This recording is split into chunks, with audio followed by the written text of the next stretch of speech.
out and come back in real quick. I'll just be a second. Okay.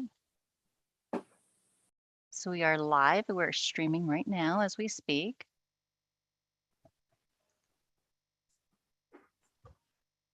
May I go ahead? All right, go ahead. Great, thank you very much.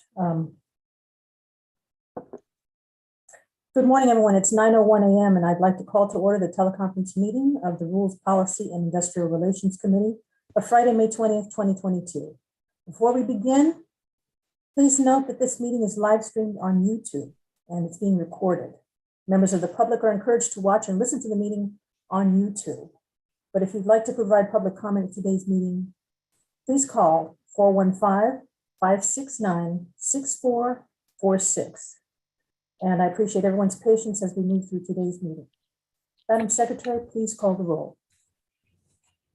Thank you. Good morning, everyone. Starting with Director Cochran. Here. Director Conroy. Present. Thank you. Director Garbarino.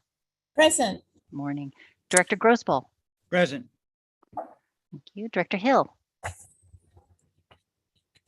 Did Director Hill come back? Let's see, Director Hill. I'll circle back to Director Hill. Looks like he is just returning. Vice Chair Arnold is absent. Chair Hernandez. Here. President Theriault. Here. Thank you. And I'm going to circle back. Welcome back, Director Hill. Thank you. I hadn't been invited as a panelist yet. Well, welcome back. We're happy to have you and receive you as a panelist. And so you have a quorum. You are also a committee of the whole. On the line, you also have directors Maston, Parr, Rodoni, and I believe that's it. So you are a committee of the whole. I'm going to confirm staff, which is starting with General Manager Dennis Mulligan. Good morning. Joe Wire. Yes. John Eberly for Ava Barr. Hi, good morning. Hey there. And we have Kim Manolius. Morning. Dave Rivera. Good morning. Thank you. Mona Babauta. Good morning, Present. Jim Swindler. Good morning, present. Kelly Hopper. Present. And you'll see also on the line, Tima Davenport. Hi, Tima. Good morning. Good morning. And that confirms the staff on the line. Thank you so much. I'm going to turn it back to you. Thank you very much, Emret. I'd like to remind everyone to please mute their microphones until after staff's presentations today, and remember to unmute when we open up for directors' discussion. If we have any directors calling in by phone, please use your mute button or *6 to unmute yourself when you're ready to speak. After staff's presentation, I'll be asking for any questions or comments on the item. And please click on reactions or raise hand on your computer if you have a question, or press *9 for the raise hand function if joining by phone. If there are any questions, the secretary or I will call on you accordingly. And if we've missed your raised hand, please do speak up. After our discussion, we'll ask for any public comment before moving on. Please follow along by referring to the page numbers located at the bottom right-hand corner of your meeting packet.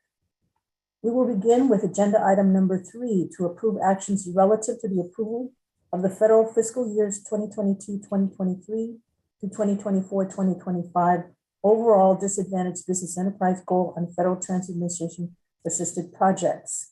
The staff report begins on page 3, and the DBE programs administrator, Tima Davenport, is on the line this morning. Good morning, Tima. Good to see you. Good morning. And she will be presenting this report to us as she usually does, and she does a great job with it. So we're looking forward to that. Ms. Davenport, please begin your report. Great, thank you, Chair Hernandez. Good morning, President Theriault, board members, district staff, and members of the public. The item before you is a recommendation for the board to approve several actions to establish the district's disadvantaged business enterprise overall triennial goal for federal fiscal years 2023 through 2025.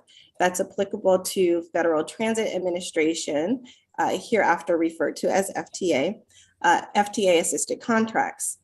The Rules, Policy, and Industrial Relations Committee recommends establishing an overall proposed 1.4% race-neutral DBE goal applicable to 21,320,000 in anticipated FTA funds over the next 3 years. Authorize the general manager to publish a notice of the proposed goal on the district's official website. Authorize the general manager to adopt the overall DBE goal, provided there are no further considerations or modifications to the proposed goal. And finally, authorize staff to submit the district's overall DBE goal methodology to FTA by August 1st, 2022. The district is a direct recipient of FTA funds and does anticipate awarding over $250,000. This is excluding bus and ferry purchases in a federal fiscal year. And so therefore, the district must have a DBE program that also includes a small business element. So pursuant to Title 49 Code of Federal Regulations, Part 26, Section 26.45, the district is required to develop an overall DBE goal every 3 years. The district's triennial DBE goal is due by August 1st of this year. So in order to establish an overall triennial DBE goal, staff must identify FTA-assisted projects and procurements that are anticipated to be awarded during that triennial period. So staff did meet with procurement staff, project managers, the engineering department, the capitals and grants department, and did identify 8 ferry projects totaling the $21,320,000. The list of contracts can be found in attachment A of this report. So the goal setting is by way of a 2-step process. So in accordance with the federal regulations, staff does recommend establishing a 1.4% race neutral DBE goal. And by race neutral, it just means that obtaining DBE participation without setting a DBE contract specific goal on contracts. The district does heavily utilize its SBE program to try to facilitate that DBE participation. So the first step in calculating the district's proposed goal is to determine the step 1 base figure of relative availability of ready, willing, and able DBEs and the district's geographic market area. And that does consist of 9 counties. Staff did identify each area of work on all of the projects included in the goal by using the North American Industry Classification System, hereafter referred to as NAICS. There's a lot of acronyms in this report. So using the NAICS code, the NAICS code, it just really classifies the business establishments. There are many data sources in trying to figure out or calculate relative availability, but the district did use the common method of using the California Unified Certification Program, or CUCP database, which is the DBE directory for the state of California. That is the numerator, which is the number of all DBE firms that are certified in the NAICS code for the scope of work. Then the district did use the 2019 Census Bureau County Business Pattern to determine the denominator, which is all firms or all establishments that are certified in the same NAICS code. So when the staff divided the numerator into the denominator, DBEs into all firms, including DBE firms in that denominator, the calculation resulted in a 20.9% step 1 base figure. The step 2 process is really to examine that step 1 base figure and determine if any adjustments are warranted. So I do want to bring to your attention that the district is expected to meet its overall DBE goal each year of the triennial period. So based on those 8 ferry contracts that's included in the goal, it is very unlikely that the district would be able to meet a 20.9% DBE goal every year of that 3-year period. So staff did consider other factors such as past participation, relative availability on individual contracts, and to calculate past participation, staff did look at contract awards and achievements dating back to 2018 and used the formula for historical median past participation that is found in the U.S. Department of Transportation's guidelines for goal setting. With this calculation, the district's historical median past participation resulted in a 10.7% goal. However, the district would not be able to propose a 10.7% goal because the contracts in the past are not similar to the current contracts that's included in the goal. And if you guys hadn't had a chance to look at those contracts, there's 7 dry docking and capital improvement projects and 1 gangways and pier Sausalito construction project. So staff took a deeper dive into analyzing each individual contract. So the dry docking and capital improvement projects, they had an individual base goal of 0.1%. And so there was no need to make any adjustments to those contracts. However, the gangways and pier Sausalito construction project, that contract is estimated at $17.6 million in FTA funds, which makes up a significant portion of FTA funds that the district anticipate will be allotted. So staff did look at the prime work and a few subcontracting opportunities for this specialized project and conducted research to determine if DBE firms were able to perform as a prime or as subcontractors for pile driving and precast concrete work. Staff did reach out to DBE firms. Our engineering staff did vet the DBE firms that were certified in these particular areas.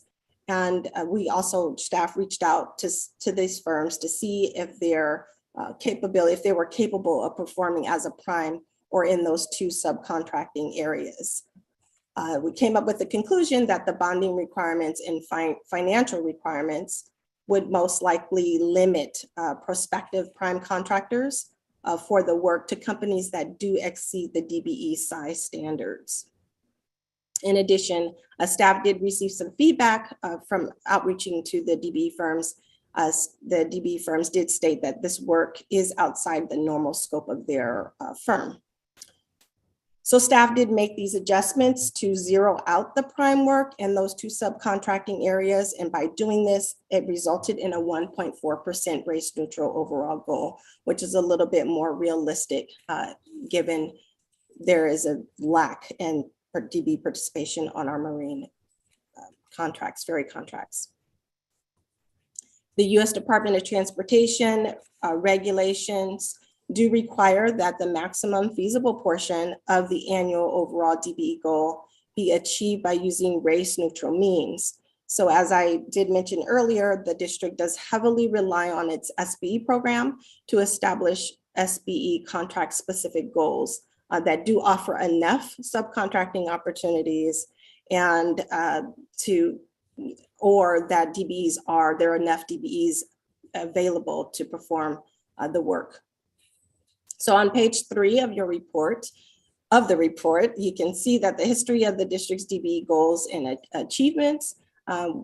With some exceptions, the district has done pretty well, but our challenges really do remain with limited availability in the marine industry. And a lot of times we do receive FTA assistance for a lot of our ferry contracts. Staff does continue to take an aggressive approach in outreach efforts to inform the disadvantaged and small business community about how to do business with the district. There is a guide that is published on the district's website, Doing Business Guide, and does include information on how to register as a vendor, a district procurement methods, some contact information, a little information about the district's DBE program and SB program. The district is also an active participating agency in the Business Outreach Committee. That is a consortium of Bay Area transit and transportation agencies that collectively conduct outreach. And we are now up to about 26 public agency members. The district also is a public agency partner with Caltrans, a successful mentor protege program. So at the Cal Mentor meeting, staff is giving an update on district upcoming contracting opportunities, sharing information on how to register as a vendor, to be notified of solicitations that match the services for the DBE firms or SBE firms. Staff has also increased its efforts to schedule meet and greet with DBE firms to introduce them and connect them with our district ferry staff that shares information on our ferry contracts and some of the requirements. And there are a few firms, I'm very excited about this, just recently learned there are a few DBE firms that are certified in the NAICS codes related to marine engineering and construction work. So staff is really being proactive in getting ahead of our projects to outreach to DBEs to help them better prepare or at least get their appetite wet to doing business with the district. An important requirement to establishing a proposed overall DB goal is to consult with minority, women's, and general contractor groups, community-based organizations, and other officials or organizations that might have information concerning the availability of DBEs and non-DBEs, the effects of discrimination on opportunities for DBEs, and the efforts made to establish a level playing field for DBE participation. So on March 8th, the Business Outreach Committee did host several meetings. One was to the consultation, the community-based organizations for a consultation session. We did send electronic invitations to the community-based organizations for a consultation meeting to be held on April 11th. That email went to about 90 different organizations and groups. On March 10th, the invitation letter was delivered by US mail as well. For the consultation meeting, the BOC did give an overview of the BOC, shared the goal setting process, the proposed goals for various agencies, and did share past DBE goals and attainment, some upcoming contracting opportunity information, and then posed several questions related to availability of DBEs and challenges and how we could, the agencies can partner together with some of these community-based organizations to really target DBE firms. So following right after the consultation session, a public participation meeting was held with stakeholders to present some of the same content as presented in the consultation session. But it did also include an overview of the DBE program, an example for calculating the goals. We went through a step-by-step example, and staff did reach out to over about 9,000 businesses. We advertised the public participation meeting flyers on the Small Business Exchange publication. The flyer was added to NorCal Procurement Technical Assistance Center's website and event calendar. We did post on the district's website. And so the two public participation meetings that were held were on April 11th and April 26th. We did hold those two meetings with, that was separate meetings that we held with the public. So these are with the DBE firms and various other members of the public. If anyone is interested in viewing all of these meetings, the recordings and the presentation materials are available on the district's website. It's under the Business Outreach Committee webpage. So click on Doing Business and you'll see to the left the Business Outreach Committee webpage. Staff did not receive any comments from stakeholders that would warrant adjustments to the district's 1.4% proposed goal. And the district is participating in yet another public participation meeting. That this one is going to be hosted by the Santa Clara Valley Transportation Authority and the Metropolitan Transportation Commission, as well as other agencies. And this is on June 7th at 10 a.m. This is just another opportunity for the district to present its proposed 1.4% goal and receive additional comments or feedback from stakeholders. And the district staff will just continue to announce its proposed goal at various scheduled outreach events, and will consider any new information that could modify the proposed goal. And I believe that sums it up. That concludes my report. The information shared has no fiscal impact, but to continue to qualify for federal funding, the district must submit its proposed goal to its goal and its methodology to FTA by August 1st of 2022 for FTA approval. So I'm available to answer any questions that you may have. Thank you very much, Tima, for your very comprehensive report. We You're appreciate all the information. Before we go into director's comments and questions, I just want to recognize you for all of the work that you do, not only for this DBE program, which allows us to be eligible, maintain our eligibility for important federal funds that help us to do the work that we need to do here. But I don't think people realize the amount of work that you put into what you do, not just in terms of maintaining our compliance with FDA requirements and eligibility, but also in other ways here at the district. You take a lead role in so many different ways. You've been very important to the Diversity and Equity Committee, for example, in ensuring that our procurement processes are fair. You seem to take a lead role in everything that you do. With the Business Outreach Committee, if there's a contractor out there that needs information or mentorship or a way to plug in for opportunities to bid for the district or even other districts, you're there to assist. So I could go on, but I probably should let other directors have an opportunity to say wonderful things about you and appreciate you for your work and get information that they might need. So let me open it up, please, for questions from the directors. Please raise your hand. I will be looking for your hands in your boxes. If I do miss you, please speak up. And Amaret, I'm going to ask you for some assistance with recognizing those hands. I see one hand right now. Director Grosball, you have a question? Yes, thank you. And another good report. Thank you very much. And I know this is a frustrating area given the lack of available resources out there in the marine world. I'm just curious, do we know how we compare to WEDA, and do they have similar issues regarding such contracts? Have you? I know you've reached out to them. I'm just curious how we would compare to them. Absolutely. Actually, WEDA just went to their board this month. What are we in? Are we in May? Yes, this month. And there is a staff report on their website. And they talked about the challenges of the DB program, the lack of participation. Off the top of my head, they're either below 1%. And in fact, I think on our website in the presentation material, there's a chart that shows the DBE goals and achievements, and WEDA's is advertised there. So I believe it's either below 1% or just at 1%. But they are definitely struggling.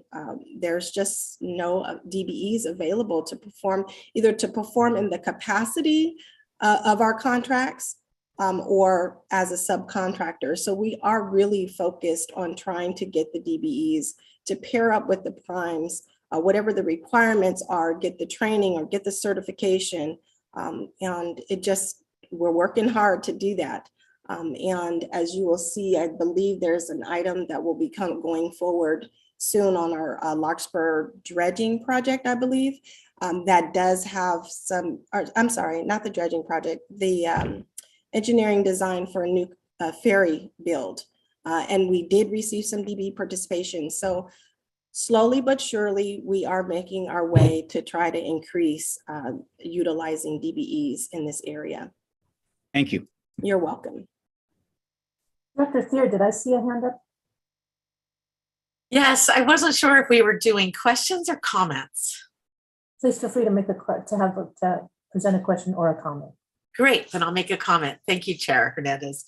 I just wanted to talk a little bit about Tina Davenport. I have been to many of the business outreach committees and Caltrans and other certification events that she has hosted and been involved with. And she is making the Golden Gate Bridge District very proud. She is out there constantly trying to encourage small businesses and other businesses to come in and compete for these contracts. Now, the percentages might not sound large. However, the work is so highly specialized that a lot of small businesses don't have the resources or capacity to compete. They can't compete as a prime because of insurance and bonding requirements. And what what she has done is worked very hard to find subcontractors and to help move them along so that they can compete as subs for our contracts. I have seen her not only doing the outreach through these meetings, but also, I know that she does contact businesses, and that is something that a lot of agencies do not do, to try to encourage them to compete. And that's really what it takes to move the numbers up with small disadvantaged business enterprises. A lot of times it's 1 or 2 or 3 people trying to run a company. So I just want to give a big shout out again Thank you. to our wonderful Ms. Davenport, and also thank our Director Dennis Mulligan for allowing this department really to function in a way that makes me proud as a small business. We are certified DBE, and also makes, I think, our district proud. So I just want to say thank you for the work you're doing. It's amazing, and your leadership, and I'm going to stop and let other people talk. Thank you, Director there. Thank you, Appreciate Director. Anyone else have any comments or questions on the report? Okay. Director, President Terrio has his hand up. Oh, President Terrio, please go ahead. Little yellow hand was there, yeah. I couldn't let this item go by without myself adding my thanks and compliments to Ms. Davenport, and with expressing the fact that I share her frustration that in the marine side of our enterprise, we have so few options in this regard. And I wish I knew a way around that we ourselves could propel. But unfortunately, I don't. But thank you again, and keep up the good work. That's it. Thank you. Thank you very much. Thank you, Director Terrio. Any other comments or questions? Okay, I don't see any. Amaret, are we clear? We are clear. Okay, wonderful. Thank you again to Tina Davenport for your wonderful work and the report. Thank you very much. So, Madam Secretary, can you, let's see. So that concludes the discussion on this item amongst the board, but want to make sure that the public has an opportunity to chime in. So, Amaret, do you have anyone on the line wishing to speak on item 3? We have no speakers for item number 3. Okay. Thank you very much.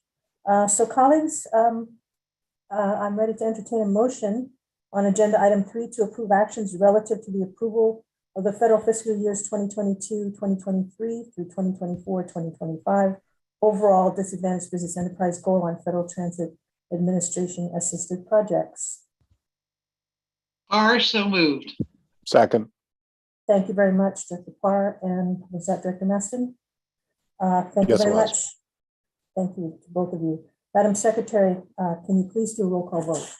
Thank you. We're voting on item number 3 with the first and second, starting with Director Arnold. Director Arnold, I saw your lips moving, and I'm going to take that. They as were. Aye. Thank you.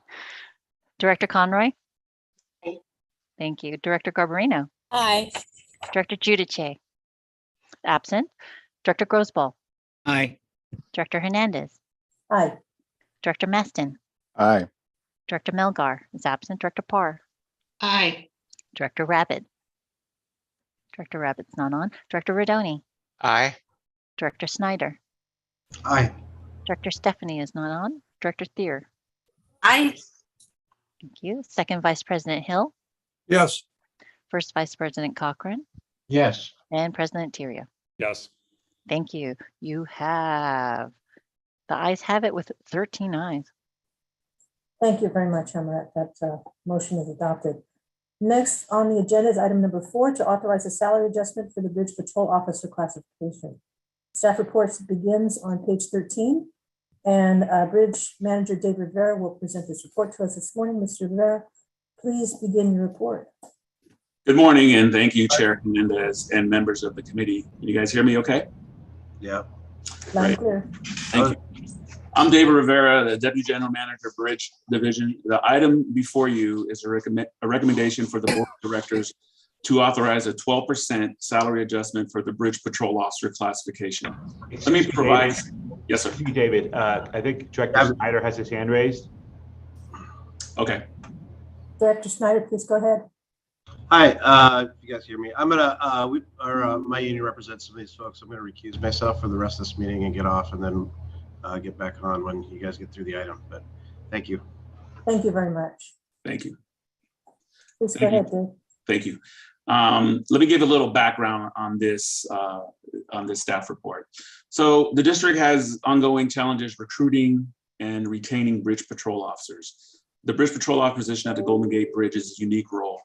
Currently, there are 22 positions, approved positions in this classification.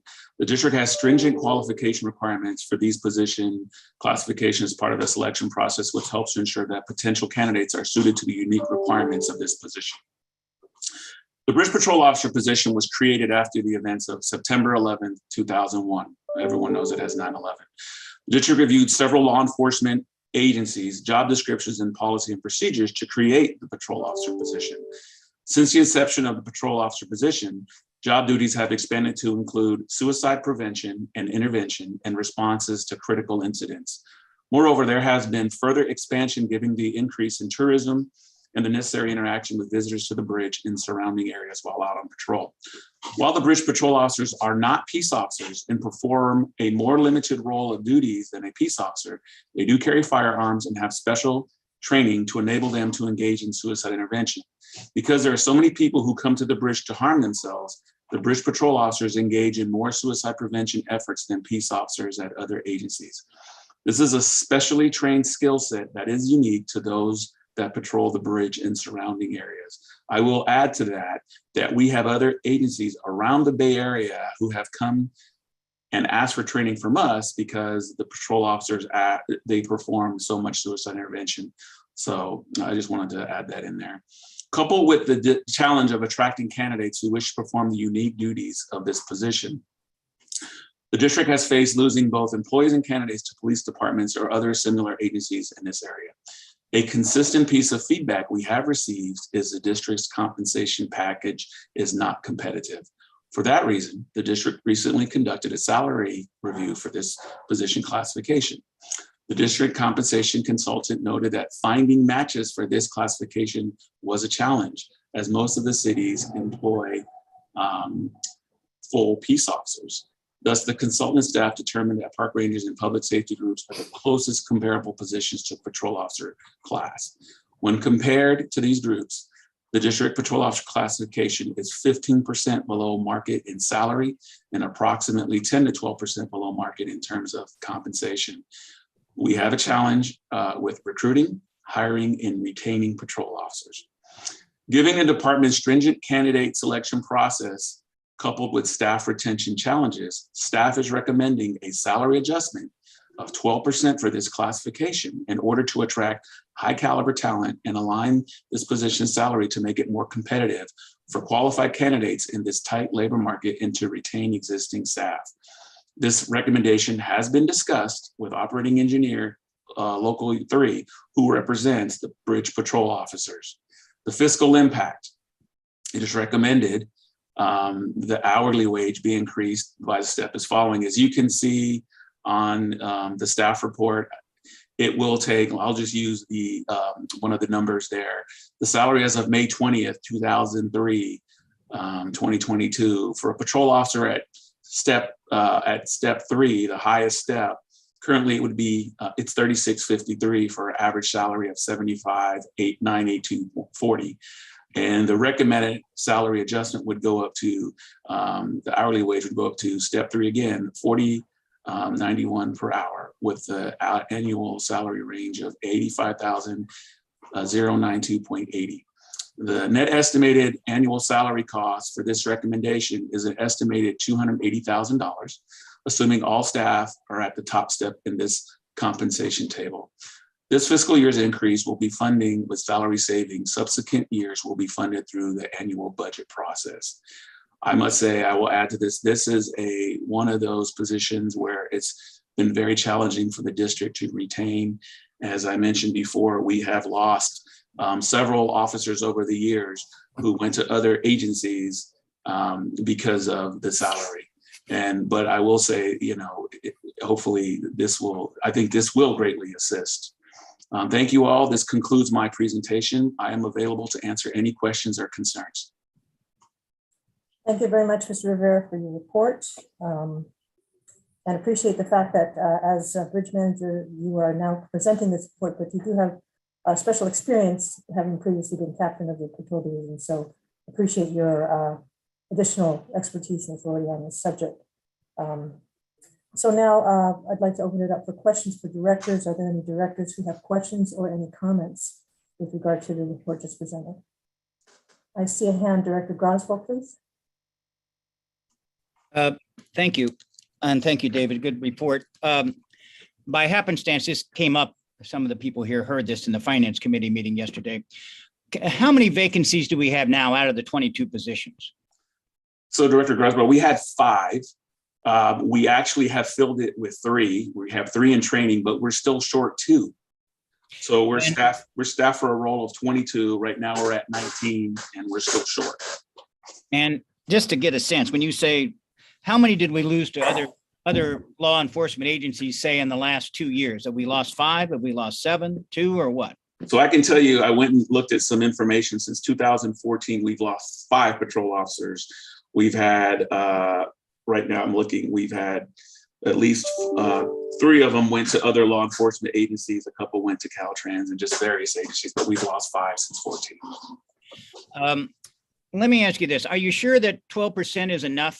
I understand that our benefits may be better than some, and that's why you're only going up 12%, but the report seems to acknowledge that a 15% underpayment in salary, but I realize it may be made up in benefits. But do we think that's enough, 12%?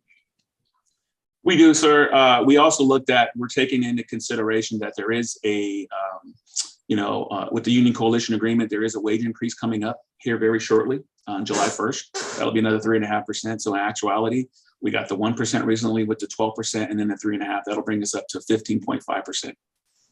Well, the reason I'm asking some of these questions, and you may, from yesterday's meeting, is that I was actually pushing us to increase the number from 22 to at least 24, in part because, as you know, we've got, in theory, only 1 year left. And I realize these patrol officers do a lot more than just suicide prevention. But, sorry to repeat myself for those who heard it yesterday, but the Bridge Rail Foundation report shows that there were 10 suicides in 4 months through April, which is a higher proportion than the last 2 years. And it worries me that because, in part because we don't have as many patrol officers out there, that they might have been able to prevent some. I realize a lot of our workers prevent them, but and I probably at the budget hearing next month, I'll still be pushing for more. So, but I'm also a little worried about the hiring process. How long does this process take in the training?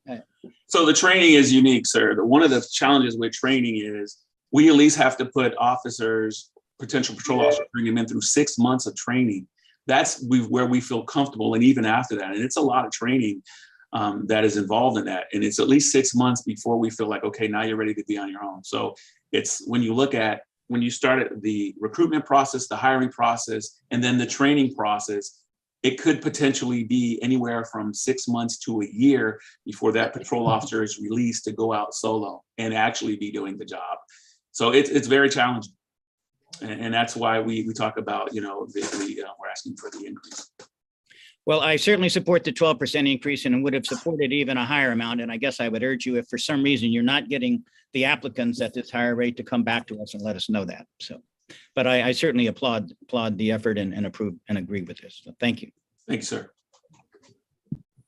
Just a comment from your chair. Perhaps we can request that some level of regular reporting to make sure that the adjustments that we're making today potentially are reaching the goals that we're looking for.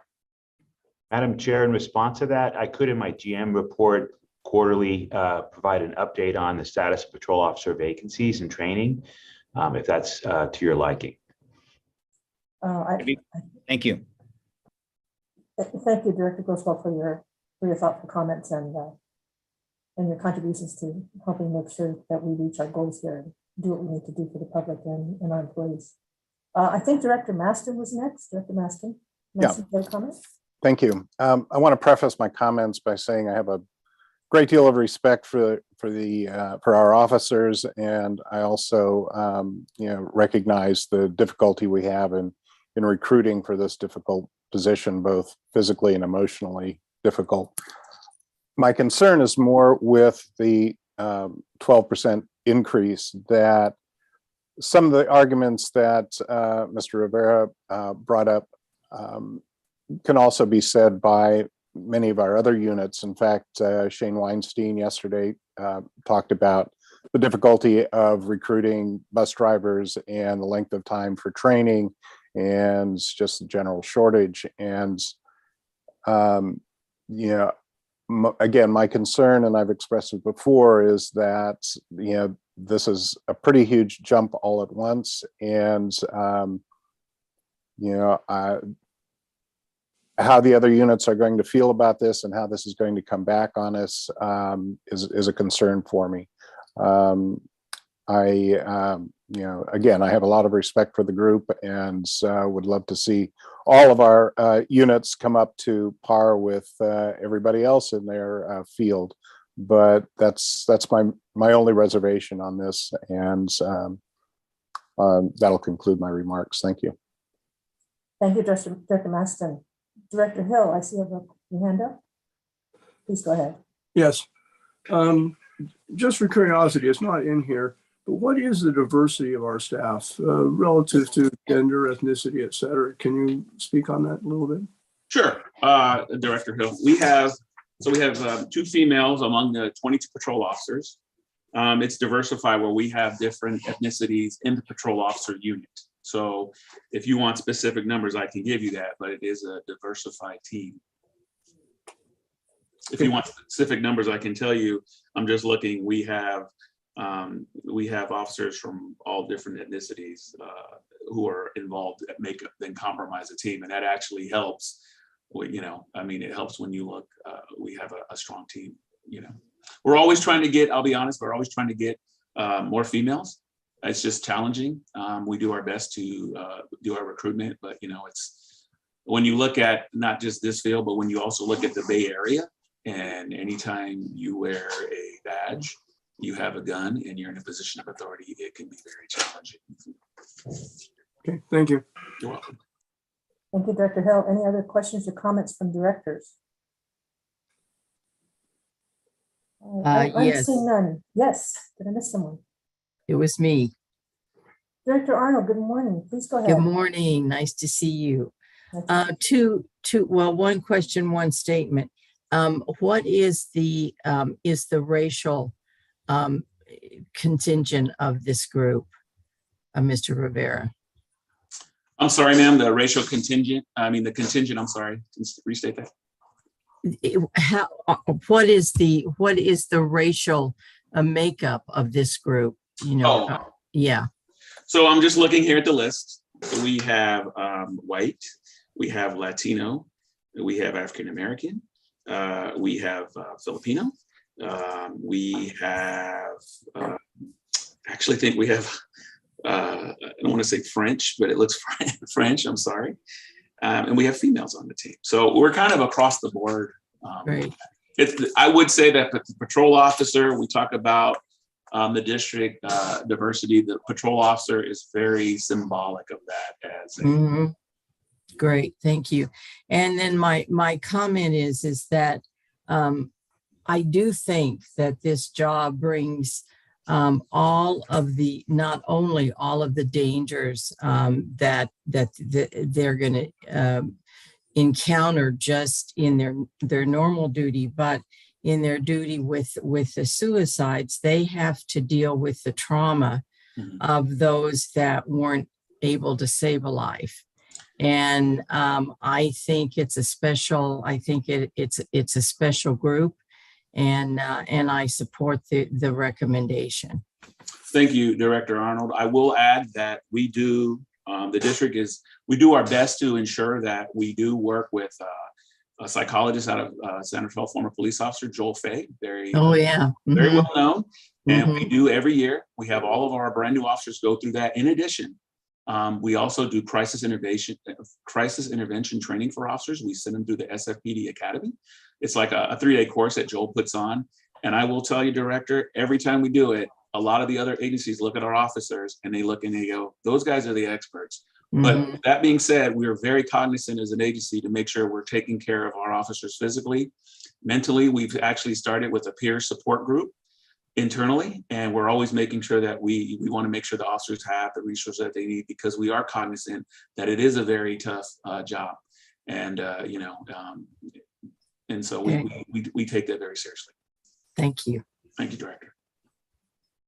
Thank you, Director Arnold. Director Parr, please go ahead. Yes, just briefly. I know there's been a lot of conversation in all of our meetings about inability to recruit. And I know in law enforcement, it's especially difficult. And I hear in APTA and all the other places that the bus drivers, it's especially difficult also. But I don't know what it looks like in your towns, but if you drive through Napa, it doesn't matter whether you're in the core or whether you're in the outer areas, there are help wanted signs everywhere. Yeah.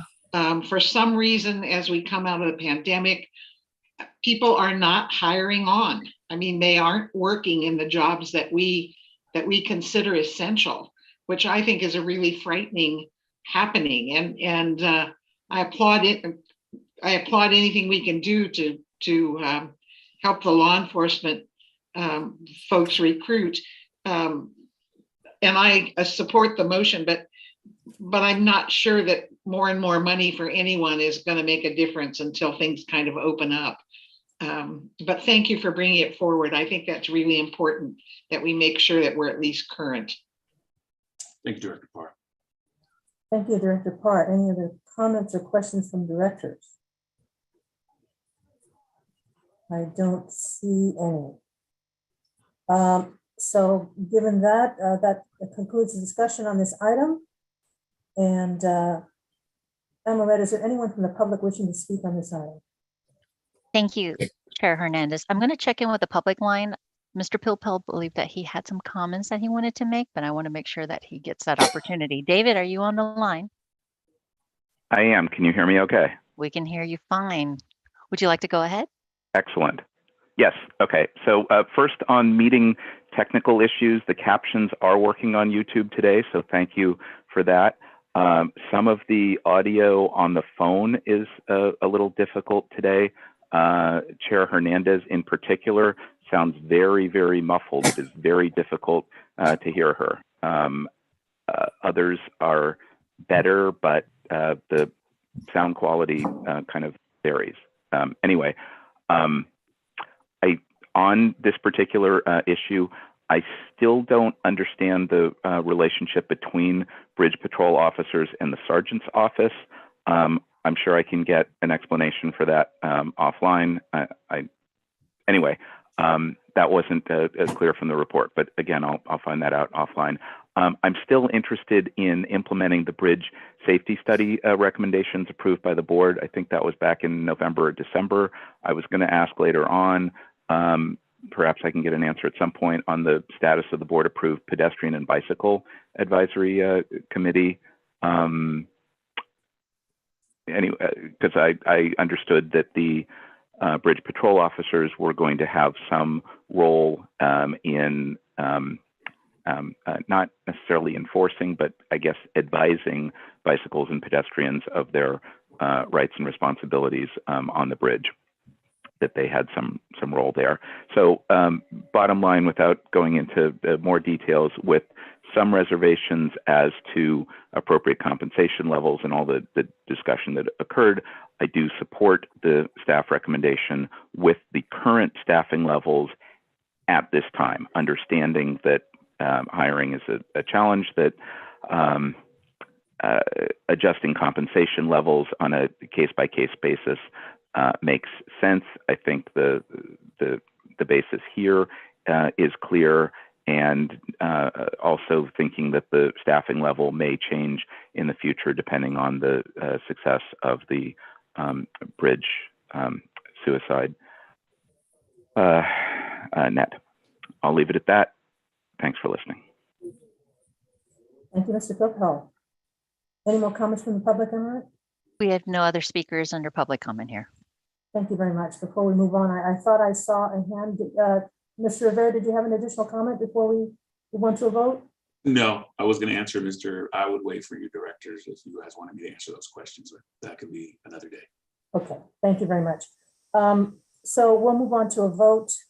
May I have a motion on item number 4 to authorize a salary adjustment for the Bridge Patrol Officer classification? Motion. So moved. Okay. Second. Director Garbarino's Okay. signaling for second. Thank you, Director Arnold. Madam Secretary, can we do a roll call vote, please? Sure, thank you. With the first and second, we have I'm voting on item number 4, starting with Director Arnold. Aye. Director Conroy. Aye. Director Garbarino. Aye, with many thanks. Director Giudice is absent. Director Grosbol. Aye. Director Hernandez. Aye. Director Maston. Aye. Director Melgar is absent. Director Parr. Aye. Director Rabbit is absent. Director Rodoni. Aye.